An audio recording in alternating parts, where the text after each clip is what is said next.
Welcome to CMD news. నా పేరు కామాక్షి. ముందుగా నేటి వార్తా విశేషాలు. విద్యా వైద్యం పథకాలను ఎంత ఖర్చు పెడితే అంత ఉపయోగం ఉంటుంది. మాజీ ఎమ్మెల్యే కేతిరెడ్డి వెంకటరామరెడ్డి విద్యా వైద్యం పథకాలకు పేద మధ్యతరగతి ప్రజలకు ఎంత ఖర్చు పెడితే అంత ఉపయోగం ఉంటుందని మాజీ ఎమ్మెల్యే కేతిరెడ్డి వెంకటరామరెడ్డి తెలిపారు. ఈ సందర్భంగా వారు తన నివాసంలో విలేకరుల సమావేశంలో వారు మాట్లాడుతూ ఎన్ని ప్రభుత్వాలు వచ్చినా విద్యా వైద్యం విషయంలో వైఎస్ఆర్సీపీ పార్టీకే సాధ్యమైందని తెలిపారు. ఇటువంటి పథకాలు మెరుగైన సమాజమునకు ఎంతో ఉపయోగపడుతుందని తెలిపారు. చంద్రబాబు పాలనలో పాత బకాయిలను వైఎస్ఆర్సీపీ ప్రభుత్వం చెల్లించడం జరిగిందని తెలిపారు. ఫీజు రియంబర్స్మెంట్ నిరంతర ప్రక్రియను దివంగత నేత రాజశేఖర్ రెడ్డి, మాజీ ముఖ్యమంత్రి జగన్మోహన్ రెడ్డికే సాధ్యమైందని తెలిపారు. వీటిని ముందు తరాలకు భవిష్యత్తుకు అందించాలనే ఉద్దేశంతోనే ఈ నెల 5వ తేదీన కార్యక్రమాన్ని చేపట్టడం జరిగిందని తెలిపారు. పేద ప్రజల కష్టాన్ని గుర్తించింది ఒక వైఎస్ఆర్సీపీ ప్రభుత్వమేనని తెలిపారు.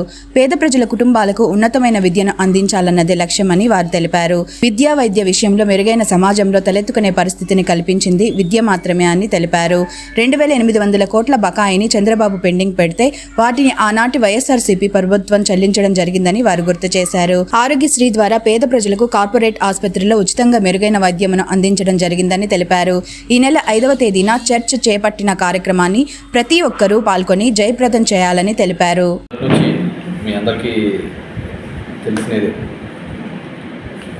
విద్య, వాటికి గతంలో ఉన్న వైఎస్ఆర్సీపీ ప్రభుత్వం కావచ్చు, రాజశేఖర రెడ్డి గారు కావచ్చు, మొట్టమొదటిగా విద్య, వైద్యం ఈ రెండింటినీ కూడా ఒక ప్రాముఖ్యత అంశాలుగా, విద్యా వైద్యం ఒక ప్రాముఖ్యత అంశాలుగా ముందుకు తీసుకొని వచ్చినది ఎవరన్నా ఉన్నారంటే అది 2004లో వైఎస్ఆర్ గారు మొదట తీసుకొని రావడం జరిగింది. అంతవరకు కూడా కాలేజీలలో చదవాలి అంటే ఒక ఇంజనీరింగ్ కాలేజీలో కావాలా, ఇంకో కాలేజీలో చదవాలి అంటే అది కేవలం ఒక డబ్బున్న వాళ్ళకు మాత్రమే సొంతమవుతుందన్న తరుణం నుంచి 35,000 రూపాయల మొట్టమొదటిగా ఫీజు రియంబర్స్మెంట్ ఇచ్చే కార్యక్రమం రాజశేఖర రెడ్డి గారు మొదలుపెట్టారు. అదే సందర్భంలోనే రాజీవ్ ఆరోగ్యశ్రీ ద్వారా ఒక పేదవారికి ఏదైనా ఇబ్బంది జరిగితే జోబీలో ₹1 లేకపోయినా కానీ కార్పొరేట్ హాస్పిటల్స్లలో మెరుగైన వైద్యం అందించడానికి అది ఆ పథకం తీసుకొని రావడం జరిగింది. ఆరోగ్యశ్రీ అనే పథకం తీసుకొని రావడం జరిగింది.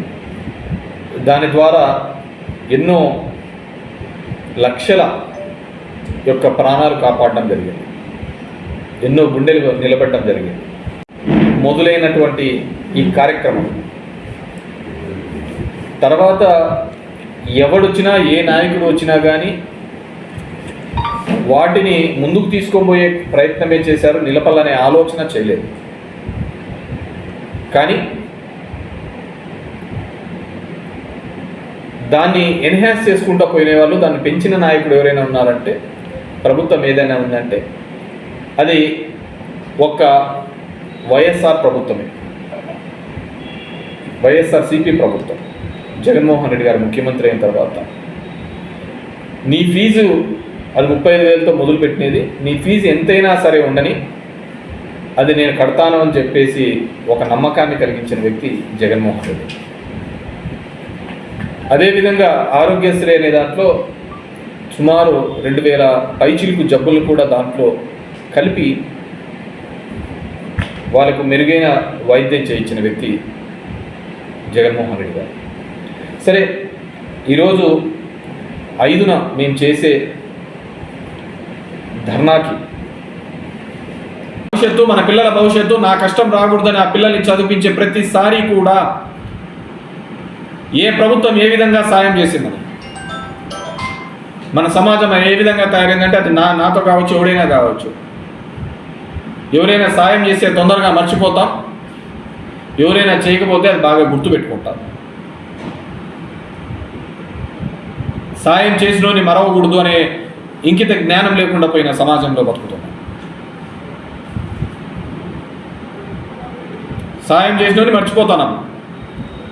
ఎవడు చేయలేదో నాకు అది చేయలే అని చెప్పేసి వాళ్ళని జీవితాంతం గుర్తుపెట్టుకుంటాను.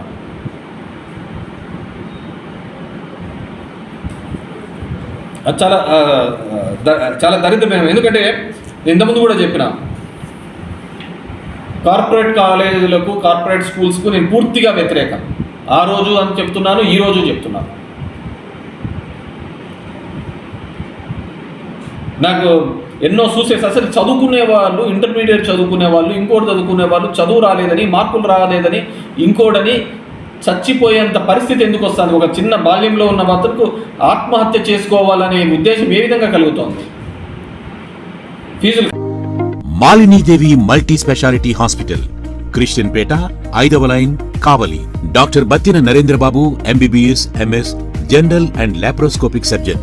మా హాస్పిటల్ నందు అందించు వైద్య సేవలు: లాప్రోస్కోపిక్ ద్వారా అపెండిసెక్టమీ, 24 గంటల కడుపు నొప్పికి చికిత్స, హెర్నియా మరియు పిత్తాశయంలో రాళ్లు తీయబడును, డెంగ్యూ, మలేరియా, టైఫాయిడ్, వాంతులు, విరోచనాలు మరియు అన్ని రకాల జనరల్ కేసులకు వైద్యం చేయబడును. పేగు రంధ్రం పడుట, పేగు మెలికపడుట, పేగుపూత, వర్బీజం, హెర్నియా, నరాలు ఉబ్బడం, హైడ్రోసిల్, థైరాయిడ్ ఆపరేషన్లు చేయబడును. పైల్స్, మొలలు, ఫిషర్, లూటీ, లైపోమా, కొవ్వుగడ్డలు, వీటికి చికిత్స చేయబడును.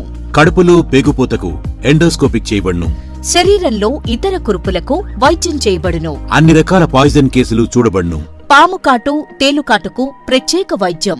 మా హాస్పిటల్స్ ప్రత్యేకతలు: ICU, lab, AC and non AC rooms, 24 గంటలు మెడికల్ షాప్.